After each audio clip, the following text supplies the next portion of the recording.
नए अहदनामा का तारुफ। नए अहदनामा की कुतब तवारीखी भी हैं और रूहानी भी, मगर इनकी कदर व कीमत इनकी तादाद और तवालत से कहीं ज़्यादा है, और तारीख़ और ज़िंदगी पर इनके असरात का तो अंदाज़ा लगाना भी मुमकिन नहीं। जो दिन अदन में तुलू हुआ था वो अब अपने नुक्ता अरूज को पहुँचा है। पुराने अहदनामा की नबूवत का मसीह नए अहदनामा में तारीख़ का मसीह बन गया है। खतूत में वो तजर्बा का मसीह और मुकाशमा में जलाल का मसीह बन जाता है। डब्ल्यू ग्राहम सगरोगी। नए अहदनामा की वजह तस्मिया। नए अहदनामा की गहराइयों में उतरने से पहले, बल्कि इसकी किसी ख़ास किताब के महदूद इलाके के तफसीली मुताला से पहले बेहतर और मुफीद होगा कि इस मुक़द्दस किताब के बारे में आम हक़ाइक़ का एक मुख्तसर खाका पेश कर दिया जाए। अहद यूनानी लफ्ज़ दियाथीकी का तर्जमा है। बाइबल मुक़द्दस के दो हिस्सों को पुराना अहदनामा और नया अहदनामा या अहद अतीक और अहद जदीद कहना ऐन मुनासिब है, क्योंकि ये किताब खुदा और उसकी उम्मत के दरमियान एक मुआहदा, एक इत्तेहाद या अहद की कानूनी हैसियत रखती है। दोनों अहदनामे खुदा के इल्हाम से तहरीर हुए, इसलिए मसीहों के लिए दोनों ही यकसा तौर पर फ़ायदेमंद हैं।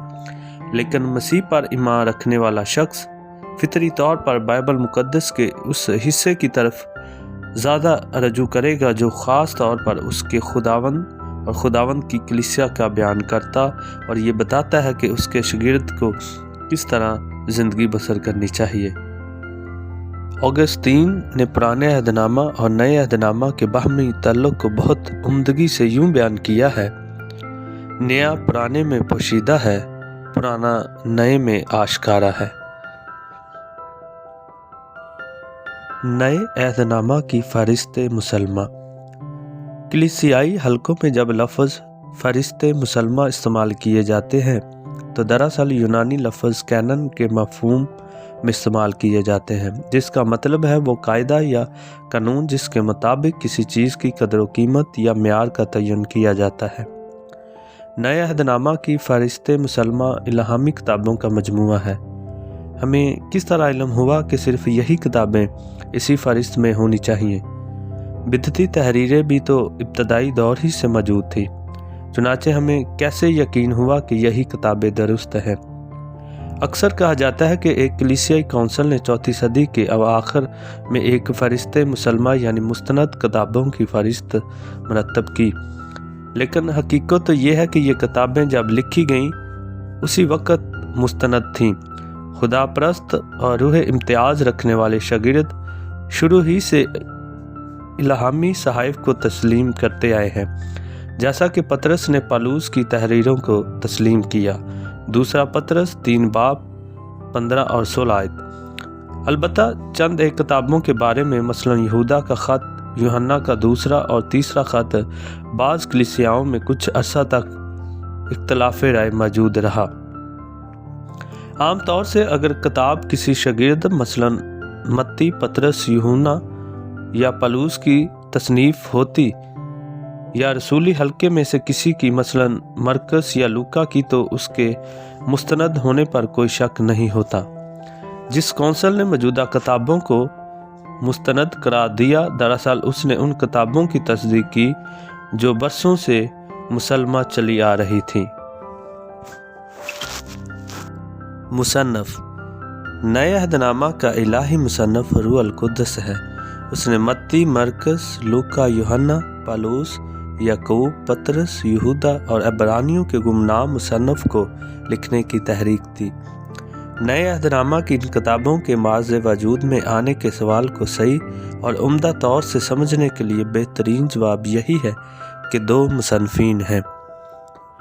नया अहदनामा जुज़वी तौर पर इंसानी और जुज़वी तौर पर इलाही किताब नहीं, बल्कि बायक वक़्त कुली तौर पर इंसानी और कुली तौर पर इलाही तसनीफ़ है।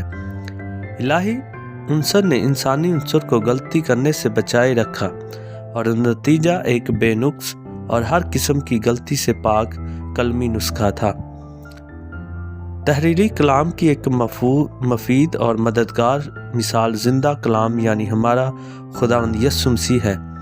وہ جزوی طور پر بشر اور جزوی طور پر خدا نہیں جیسے یونانی ہندو دیوتا ہوتے تھے، بلکہ بیک وقت کلی طور پر بشر اور کلی طور پر خدا ہے۔ الہی ذات نے بشری ذات کے لیے غلطی یا گناہ کرنا ناممکن بنا دیا۔ تاریخ تصنیف پرانے عہد نامہ کی تکمیل میں تقریباً 1000 سال لگ گیا، جو کہ 1400 قبل از مسیح سے لے کر 400 قبل از مسیح میں مکمل ہوا۔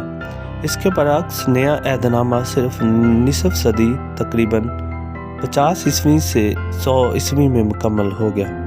نئے عہد نامہ میں کتابوں کی موجودہ ترتیب ہر زمانے کی کلیسیا کے لیے موزوں ہے۔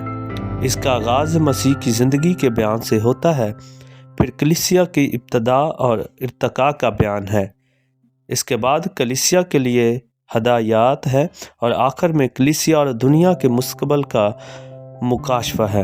لیکن یہ ترتیب کتابوں کے سن تصنیف کے مطابق نہیں، یہ کتابیں ضرورت کے مطابق لکھی گئیں۔ پہلے وہ خطوط قلم بند ہوئے جن کو فلپس نوعمر کلیسیاؤں کے نام مراسلات کا نام دیتا ہے۔ غالباً سب سے پہلے یعقوب، گلتیوں اور تسالونیکیوں کے خط پہلی صدی عیسوی کے تقریباً وسط میں لکھے گئے تھے۔ تحریر میں آنے کی ترتیب کے لحاظ سے اگلے نمبر پر اناجیل ہیں، سب سے پہلے متی یا مرکز کی انجیل، اس کے بعد لوکا کی، اور سب سے آخر میں یوحنا کی انجیل ضبط تحریر میں آئیں، اور سب سے آخر میں یعنی پہلی صدی عیسوی کے آخر میں مکاشفہ کی کتاب رقم ہوئی۔ زبان یا لینگویج۔ نیا عہد نامہ روزمرہ کی زبان جسے کوئنی یا عام یونانی کہا جاتا ہے لکھا گیا تھا۔ پہلی صدی عیسوی کے دوران یہ تقریباً عالمگیر زبان تھی۔ یہ دور و نزدیک ایسے ہی جانی پہچانی اور استعمال ہوتی تھی جیسے آج کل انگریزی زبان ہو رہی ہے۔ جس طرح عبرانی زبان کا جوشیلا اور رنگا رنگ اسلوب پرانے عہد نامہ کی نبوت، شاعری اور حکایات و روایات کے لیے بے حد موزوں تھا، اسی طرح خدا نے یونانی زبان کو نئے عہد نامہ کے لیے معجزانہ طور پر تیار کر دیا تھا۔ اسکندر اعظم کی فتوحات کے باعث یونانی زبان دور دراز تک پھیل گئی تھی۔ اس کے فوجیوں نے اس زبان کو سادگی عطا کی اور عوام میں مقبول بنا دیا تھا۔ نئے عہد نامہ کے خطوط اور خصوصاً رومیوں کے خط میں عقیدے سے متعلق اہم سچائیوں کا بیان ہے۔